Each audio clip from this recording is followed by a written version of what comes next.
আসসালামু আলাইকুম, সবাই কেমন আছেন? আলহামদুলিল্লাহ মোটামুটি ভালো আছি। আজ 3 দিন ধরে প্রচণ্ড বৃষ্টি কিছুতেই থামতে চাইছে না। এই যে আব্বু মাঠ থেকে সবজি নিয়ে আসলে বৃষ্টিতে ভিজে ভিজে, এইগুলো ডাটা। আর ভাই তো হাট থেকে কিছু সবজি কিনে আনছে, এগুলো আব্বু বাজারে নিয়ে যাবে। এইখানে আছে কচুরলতি, বরবটি, এগুলো হচ্ছে কলমি শাক, আর এটা হচ্ছে কুমড়া শাক। প্রচণ্ড বৃষ্টি কিছুতেই থামতে চাইছে না।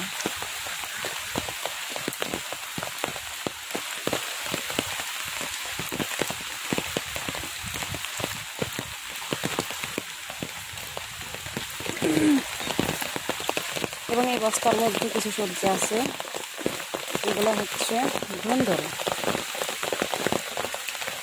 এগুলো ধুন্দর বস্তার মধ্যে আছে অনেকগুলা, এক বস্তা।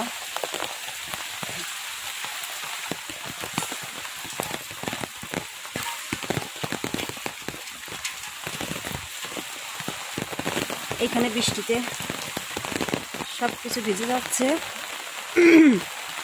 3 দিন ধরে একটানা বৃষ্টি, কোনো কিছু করার নেই।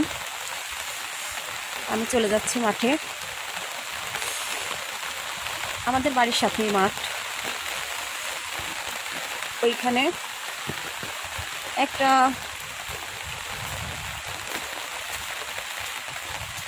গরু দেখা যাচ্ছে, ওইটা আমাদের গরু। বৃষ্টিতে ভিজে ভিজে ঘাস খাচ্ছে। আম্মু ঘুমায় পড়ছিল, আর আব্বুও বাড়ি ছিল না, এই কারণে কেউ আনতে পারে নাই, আর বাসায়ও কেউ ছিল না। আর আমি তো আসলে এইগুলো খুব ভয় পাই। এই গরু ধরতে খুব ভয় লাগে আমার, তো ধরলে পারে যদি আবার দৌড়ে পালায়। এই বৃষ্টিতে ভিজে ভিজে ঘাস খাচ্ছে। আর ওইদিকে এই যে ভাই কোথায় কী যেন নিয়ে যাচ্ছে, লাঠি না কি যেন, ওইটা কী যেন করবো, ওইটা দিয়ে আমি শিওর জানি না। পাশেই আমার এক মামা সবজি কাটতেছে।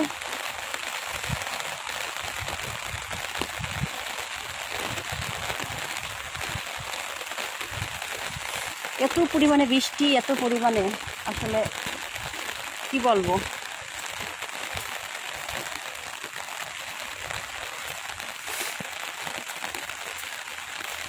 আমি যাচ্ছি একটু সামনের দিকে। এই যে কুমড়ার শাক, বৃষ্টিতে সব কিছু নাজেহাল অবস্থা। ওইদিকে কয়েকটা বক দেখা যাচ্ছে, বকগুলো বৃষ্টিতে ভিজছে, অনেক সুন্দর লাগছে দেখতে।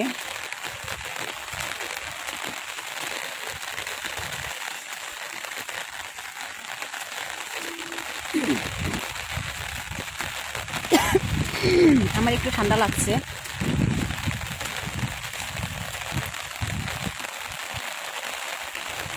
এটা আমাদের ঘাসের ক্ষেত, গরু এই ঘাসগুলা খায়। পাশেও আরেকটা আছে, দুইটা। এগুলো এক পাশ থেকে কাটলে আর এক পাশে হয়ে যায়। এই যে ভাই বাড়িতে যাচ্ছে।